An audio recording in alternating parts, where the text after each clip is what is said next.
কি আঙ্কেল সালাম আলাইকুম আঙ্কেল। আন্টি সালাম আলাইকুম। ওয়ালাইকুম আসসালাম। আন্টি ওই যে আমরা দুজন মেসে নতুন উঠেছে আর কি, ওই কলিং বেলটা কাজ করছিল না। আন্টি ওই আপনাদের কাছে মনে হয় একটা এক্সট্রা চাবি মনে হয় আছে, সজীব বললো। হ্যাঁ, আমাদের বাসায় একটা চাবি কোথায়? আরে রাখো তোমার চাবি, এদিকে মাসের বাজারের হিসাব মিলছে না, আবার একটা রিসিটও খুঁজে পাই না। আঙ্কেল কিছু মনে না করলে আমি কি একবার দেখবো? হ্যাঁ, তুমি দেখবা তো দেখো।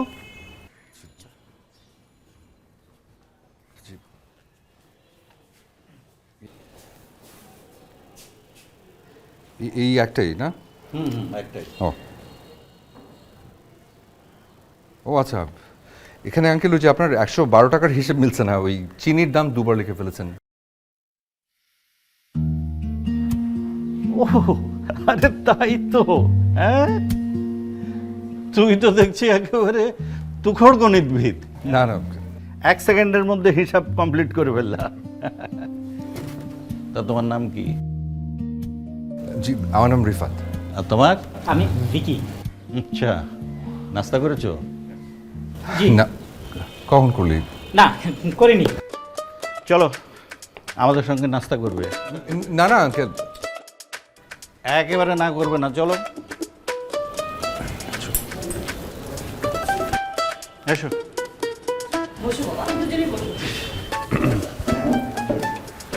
একটা মানুষ নিজেদের আর নিজেরা করে খাও, আজকে আমাদের সাথে নাস্তা করো। জি জি। শামা, নাস্তাটা খেয়ে নে মা। সে কখন থেকে কম্পিউটারের মুখটা বুঝে আছিস? আমিও খাচ্ছি। কালকের অডিটের একটা ব্যালেন্স শিট কোনোভাবেই মিলাতে পারছি না। সোর্স অফ ফান্ড আর অ্যাপ্লিকেশন অফ ফান্ডের মধ্যে 10,000 টাকার একটা গ্যাপ দেখাচ্ছে। আর মাথাটা পুরো জ্যাম হয়ে আছে। তুইও রিফাতকে দেখা, ও তো অঙ্কে খুব ভালো। একটু আগে আমার বাজারের হিসাব 1 সেকেন্ডে মিলিয়ে দিয়েছে। আবু, এটা না তোমার বাজারের হিসাব না, এটা কর্পোরেট ব্যালেন্স।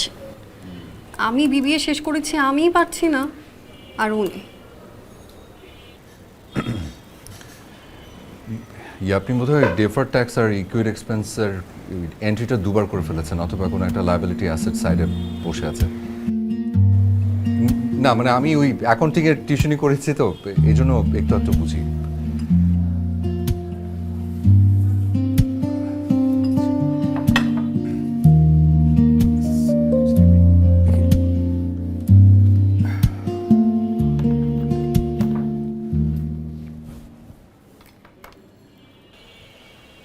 এই তো আপনি ব্যাংক রিকনসিলেশন করার সময় একটা রিটার্ন চেক, মানে ওই চেকের এন্ট্রিটা আপনি মাইনাস না করে প্লাস করে দিয়েছেন। আর এই যে এখানে ইনভেন্টরি ভ্যালুয়েশন করার সময় আপনি লিফো মেথড না ধরে ফিফো ধরেছেন, অথচ আপনার কোম্পানির পলিসি তো আলাদা। ডান, এই যে জিরো ডিফারেন্স। এটা এটা আপনি কিভাবে করলেন? অথচ আমি 1 ঘন্টা ধরে এটা নিয়ে বসেছিলাম। আসলে আমরা যখন খুব সাধারণ কিছু খুব গভীরভাবে চিন্তা করি, তখন অনেক কিছু খুব জটিল হয়ে যায়। হিসাব হচ্ছে অনেকটা কাঁচের মতো, অল্প একটু ময়লা পড়লেই প্রতিছবি ঝাপসা হয়ে যায়। সাব্বাস রিফাত, হ্যাঁ তুমি তো দেখছি আমাদের সামার চেয়ে অনেক যোগ্যতা রাখো। না না আঙ্কেল, আমি তো ওই টিউশনি করে তো ওই এক্সপিরিয়েন্স থেকে বলছি আর কি। আমরা তো সাধারণ বেকার ছেলে, আমাদের কপালে আর কি বা আছে? ওই বড় বড় অফিসে এসি রুমের মধ্যে বসে চাকরি করার সৌভাগ্য তো আর আমাদের নাই, তাই না রে? না না, রিফাত বাবা, তুমি কি মাঝে মাঝে একটু একটু আমাকে সাহায্য করতে পারবা? হ্যাঁ বাবা। জি নিশ্চয়ই নিশ্চয়ই, মানে কোনো অসুবিধা নেই, উনি অনুমতি দিলে। ঠিক আছে, তাহলে বিকেল 5টায়। আমার স্ট্যাটিস্টিক্সের কিছু কাজ বাকি আছে, দেখবো পারেন কি। হ্যাঁ যদি পারেন তাহলে আপনার টিউশনি কনফার্ম। ইনশাল্লাহ।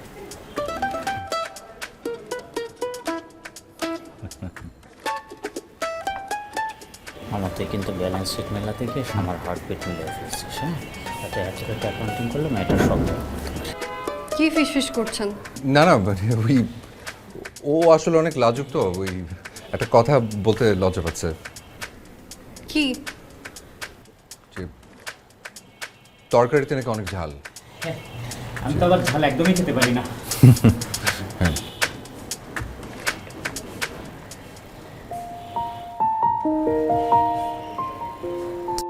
কি বলিস, কয়েক সেকেন্ডে পুরো ব্যালেন্স শিট মিলিয়ে ফেললো? মানে লোকটাকে ক্যালকুলেটর গিলে ফেলেছে নাকি? বিশ্বাস কর না, আমার অফিসের অ্যাকাউন্টস টিম যেটা করতে 3 দিন সময় নিত, উনি সেটা স্রেফ চোখের পলকে করে দিলেন। লোকটা দেখি আস্ত জিনিয়াস, বাপরে। আচ্ছা, আমার কেন জানি মনে হয় লোকটা শুধু টিউশনই করে। মানে কেউ কি এত স্পিডে কাজ করতে পারে? আচ্ছা, উনি কি আগে কোনো বড় কোম্পানিতে চাকরি করতো? সেটাই তো ভাবছি। উনি বললেন স্রেফ প্র্যাকটিস আছে বলে করতে পেরেছে, কিন্তু ওনার আঙুলগুলো যেভাবে ল্যাপটপের উপর নাচছিল, দেখে মনে হচ্ছিল এই কাজটা উনি রেগুলার করেন। শোন শ্যামা, আমি নিশ্চিত এই লোকটার মধ্যে না বড় কোনো রহস্য আছে। হয় উনি কোনো কর্পোরেট মোঘল যে কিনা ছদ্মবেশে তোর প্রেমে পড়েছে, আর না হয় ভিন গ্রহের প্রাণী জাদুর মতো। তুই না সব কিছুতে রহস্য খুঁজিস। তবে যাই হোক, লোকটা কিন্তু ট্যালেন্ট। তাহলে তো আমাকে তার কাছেও অঙ্ক শিখতে যেতে হবে, দেখি আমার জীবনের লস প্রফিটটা মিলাতে পারে কিনা।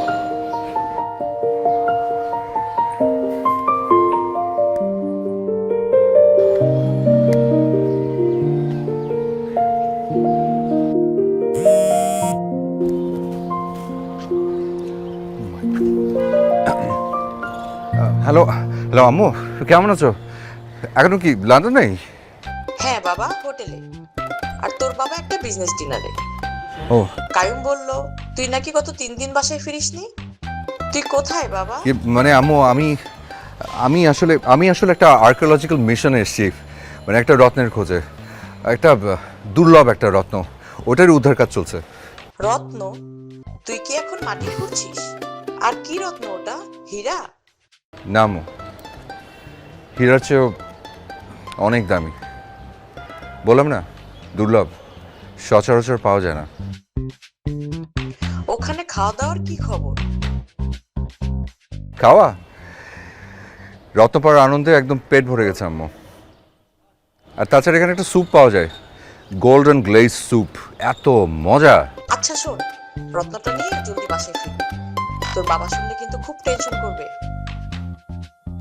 ঠিক আছে, ওই রত্নটাকে পার্মানেন্টলি নিজের করে তবেই বাড়ি ফিরবো।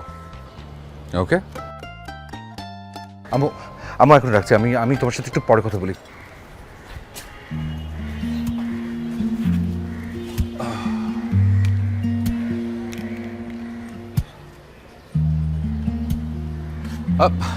আরে চলে এসছেন, প্লিজ।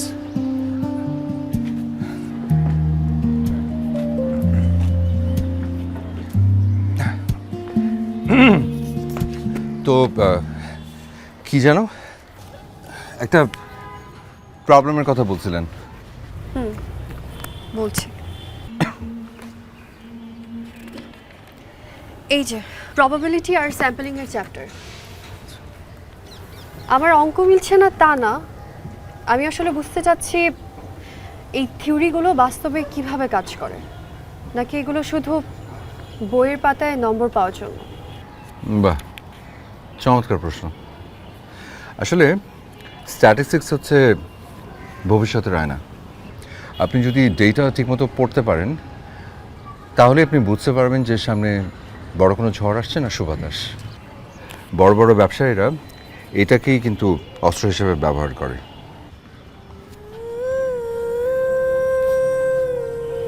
বড় ব্যবসায়ীরা?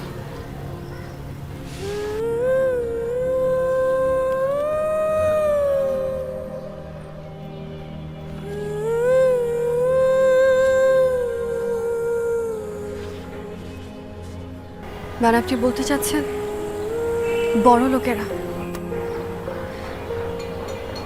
যারা মানুষের বিশ্বাসের ডাটা নিয়ে খেলা করে?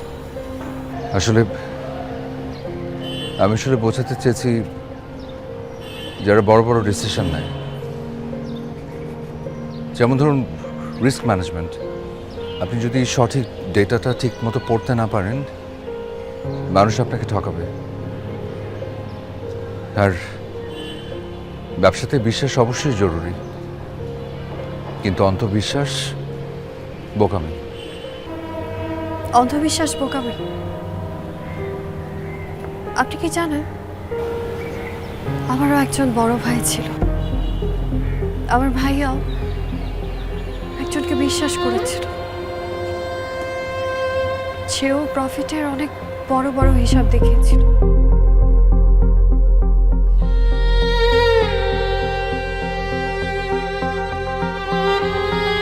দিন শেষে সেই হিসাব মেলাতে গিয়ে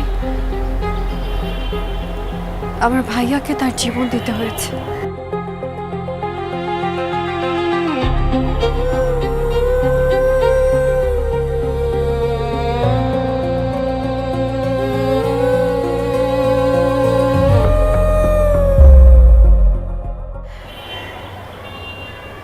বড় লোকদের কাছে রিস্ক মানে টাকা হারানো,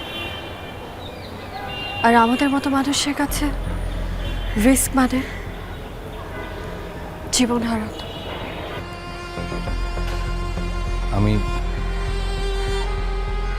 আমি দুঃখিত শ্যামা, আমি আসলে জানতাম না, কিন্তু এটাও তো ঠিক যে সব ব্যবসায়ীরা কিন্তু এক হয় না, সব বড় লোকরাই খারাপ হয় না। অনেকেই আছেন যারা সততা দিয়ে পরিশ্রম করে উপরে উঠেছেন। সততা?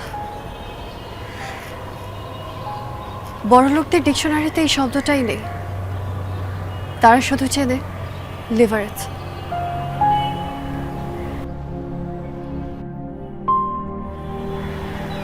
মানুষকে কিভাবে সিঁড়ি বানিয়ে উপরে ওঠা যায় সেটাই তাদের মূল অঙ্ক। আপনি কি ওই অঙ্কটা আমাকে শেখাতে পারবেন?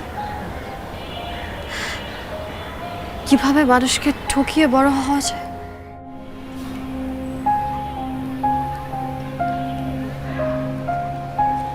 আমি আপনাকে ওই অঙ্কটা শেখাতে পারবো না শ্যামা, কিন্তু আমি আপনাকে যে অঙ্কটা শেখাতে পারবো সেটা হলো কেউ যাতে আপনাকে কোনো ভুল অঙ্ক বুঝিয়ে ঠকাতে না পারে। জ্ঞান হলো এমন একটা দেয়াল যা আপনাকে অমানুষদের কাছ থেকে রক্ষা করবে। ঠিক আছে, আমরা এখন কথা না বাড়িয়ে অঙ্কে মন দিই।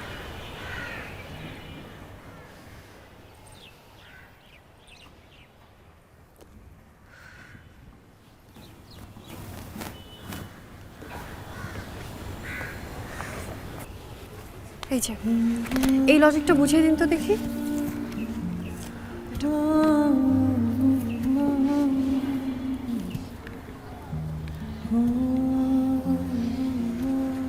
শ্যামা, অন্ধকারকে ঘৃণা করে কখনো অন্ধকার দূর করা যায় না। ছোট্ট একটা মোমবাতি জ্বালাতে হয়। আপনার ঘৃণাটা থাক, কিন্তু ওই ঘৃণা আপনার চোখ দুটো যেন অন্ধ না করে দেয়।